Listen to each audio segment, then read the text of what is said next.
Yeah, well, it's kind of just because for the last few years, I mean, yeah, again, we've been seeing each other a lot, but we haven't really done any of the music side of things, and we, kind of missed it. We figured we'd get back together, well, our plan was just to do one more show, but the reaction was amazing, so we ended up booking 3 shows. So did you expect that kind of reaction? I mean, it's now 2014, and I think, did Elliot Minor go on hiatus in 2010, I think? Yeah. So, I mean, did you expect, after 4 years of sort of, like, radio silence, to, like, have that incredible response? Not at all. I mean, I always check the Facebook and Twitter and have done for the last few years, and I mean, it's brilliant to see that people were still really into the band, but I had no idea how the shows were going to sell. And luckily, I'm really close with the guys from the Underworld in Camden. So as soon as the first show sold out, which was in about 20 seconds, which was amazing, I just called them up and said, "Can we stick another date on?" And they said, "Yeah," and then that sold out, so we stuck another date on. So now we got 3. That's and 3 right after each other as well. So after 4 years of no shows, and then 3 one after the other, it's going to be a lot of work. Yeah. I mean, especially the first rehearsal was quite nerve-wracking, but also entertaining, because we were all kind of stood in the room thinking, how does this bit go, and what are the lyrics to this? And we're still trying to remember some stuff, but...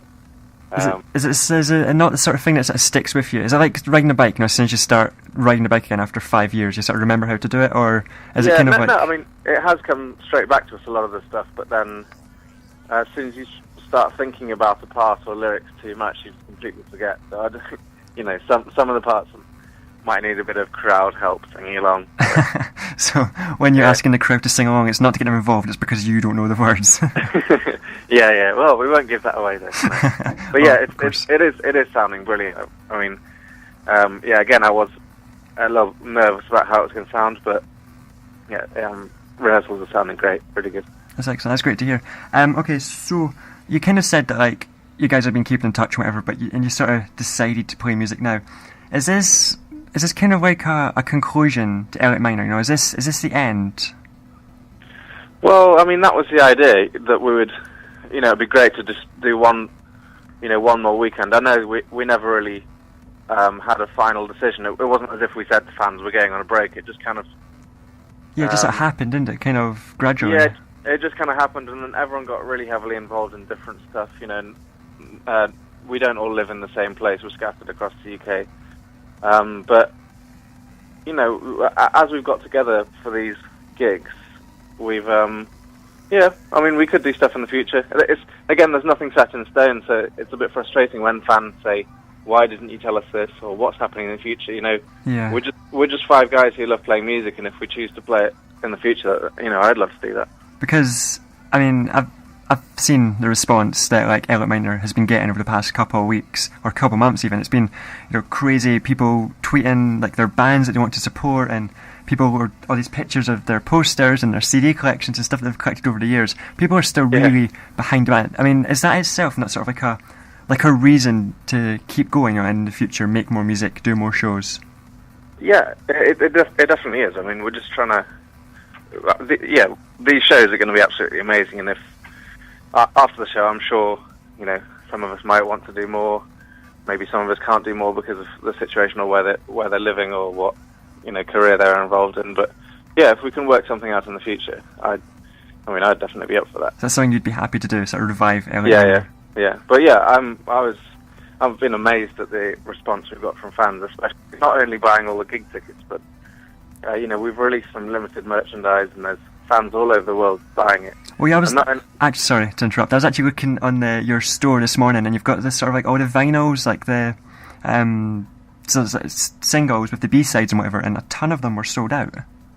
Yeah, well, because we released some merch for these gigs, which we only wanted to have maybe 5 items, and then we went to Alex's in York the other day to get all our gear for the gigs, and we were uncovering boxes of just vinyls and T-shirts and stuff that we haven't seen in ages, and especially because these gigs are so special. I've been actually taking out one of every vinyl to keep for myself, because I don't want to end up with nothing. Oh, of course, a memory. Because, and I'd love to keep one of each. So I've done that, and the rest of them we stuck on the store, and I think, people must just be building collections, because there's people buying all the vinyls, and over half of them are sold out now, which is amazing.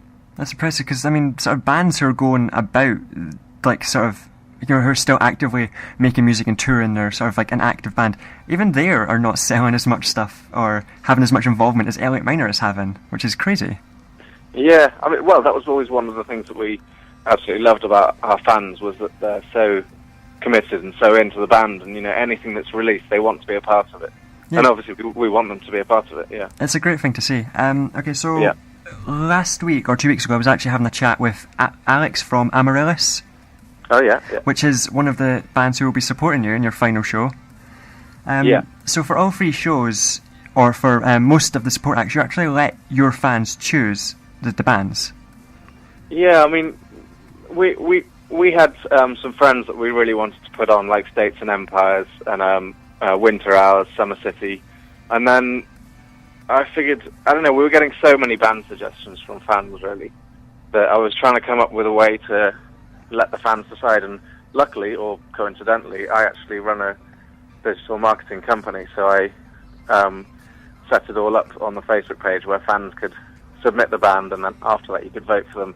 And actually, Amaryllis were one of the first we listened to, even before we put up the competition, and not that I'm biased or anything, but I was... I thought they would win, and I'm really glad they did win. Yeah, they're. I think they're a brilliant band. They're a great band, and I was speaking to Alex, and he's like really hyped for this show as well. To be playing with Elliot Minor, he's really excited. Yeah, it should be amazing. All the bands sound amazing. They're really good, and obviously brilliant choices by all the fans out there.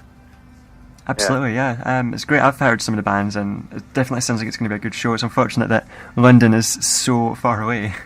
Yeah, I can imagine. The shows are going to be amazing. I mean, and what's also good is all the shows are completely different. I mean, the Sundays at Islington Academy, which is obviously more of a conventional music venue, whereas the other ones are at the Underworld, which is known for, it's just like an underground metal and rock club.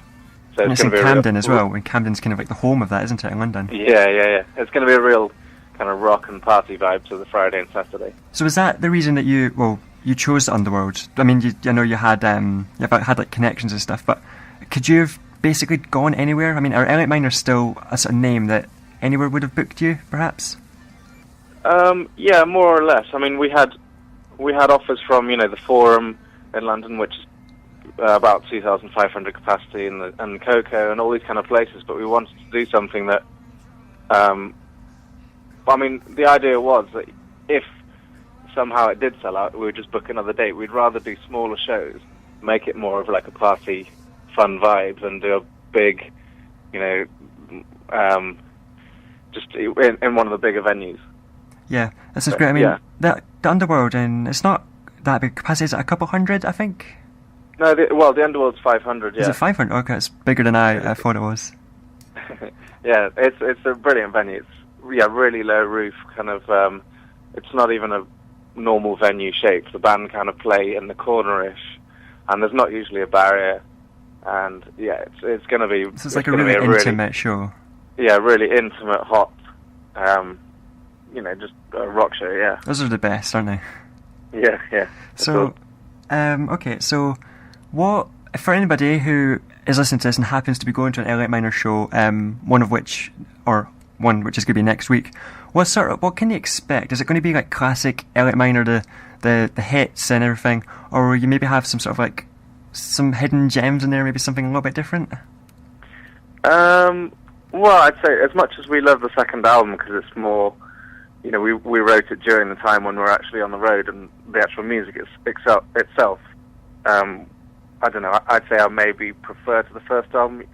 The first album really is more of a party album, and it gets the fans going more, and the reaction was huge. And obviously, apart from anything, the fans out there bought the album and got it up to, I think it was number 4 midweek. Yeah, it got very high. And 6 at the weekend, which was absolutely amazing. So we're definitely, I think it's kind of 50-50 split between the first and second album.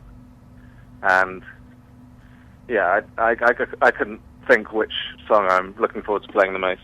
They all get a different kind of reaction from the crowd, and I'm really looking forward to it. And they're all very different as well, because you guys are kind of known for your more like, I don't know, orchestrated songs.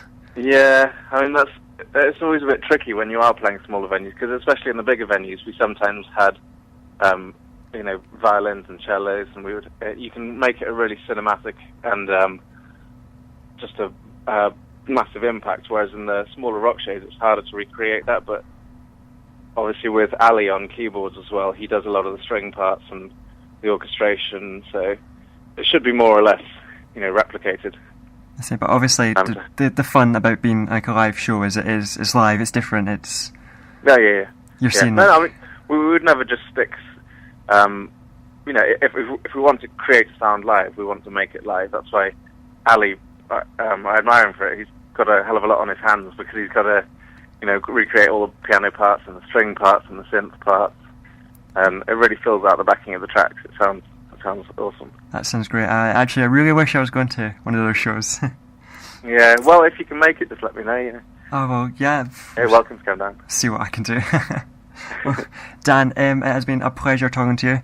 I wish you all the luck with these shows, and I really hope to hear more from Elliot Minor in the future. Brilliant. So, thank you very much. Now, to play it out, I've got a track to play. We'll play Jessica, so would you please introduce it for me? Yep, I'm Dan from Elliot Minor, and this is Jessica.